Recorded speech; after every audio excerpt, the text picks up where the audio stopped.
আসসালামু আলাইকুম।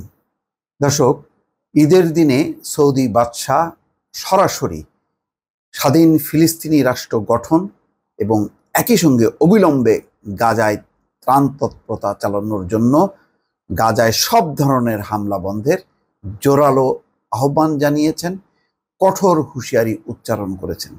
আজকে পবিত্র ঈদুল ফিতর উপলক্ষে বা ঈদ উপলক্ষে সৌদি বাদশাহ জাতির উদ্দেশ্যে ভাষণে ফিলিস্তিনি জনগণের অধিকারের ব্যাপারে তার পূর্ণ সমর্থনের কথা ব্যক্ত করেছেন।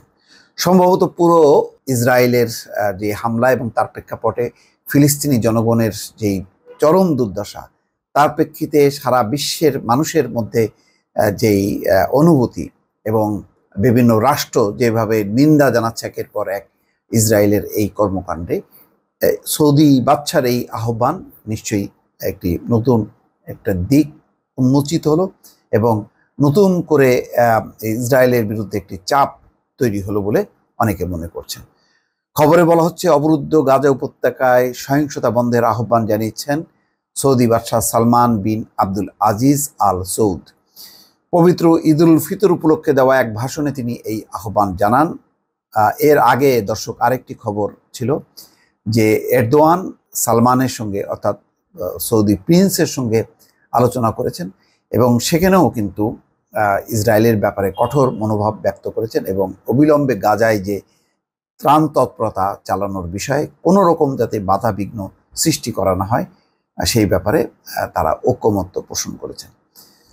গত বছরের 7ই অক্টোবর অবরুদ্ধ গাজা উপত্যকা থেকে ইসরায়েল অভিমুখে হাজার হাজার রকেট ছড়ে মুক্তিকামী ফিলিস্তিনিদের সংগঠন হামাস। এতে ইসরায়েলে 1400 জন নিহত হয়।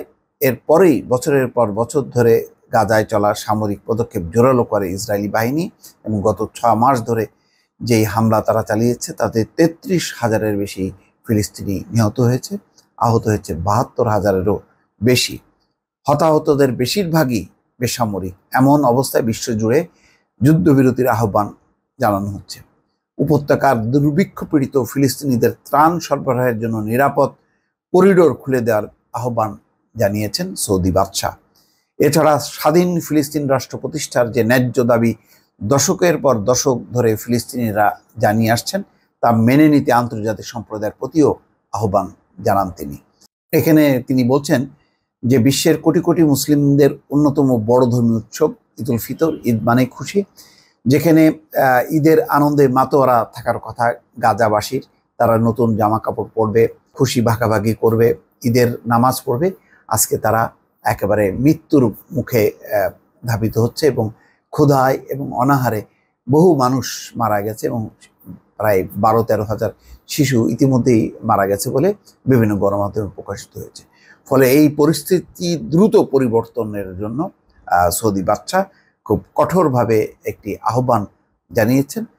নিশ্চয়ই তার এই আহ্বান মধ্যপ্রাচ্য এবং মুসলিম দেশগুলোর মধ্যে আরও ঐক্যের সূচনা হবে এবং ইসরায়েলের উপর চাপ সৃষ্টি হবে বলে আন্তর্জাতিক বিশ্লেষকরা মনে করছেন। দর্শক, ভালো থাকবেন। আল্লাহ হাফেজ।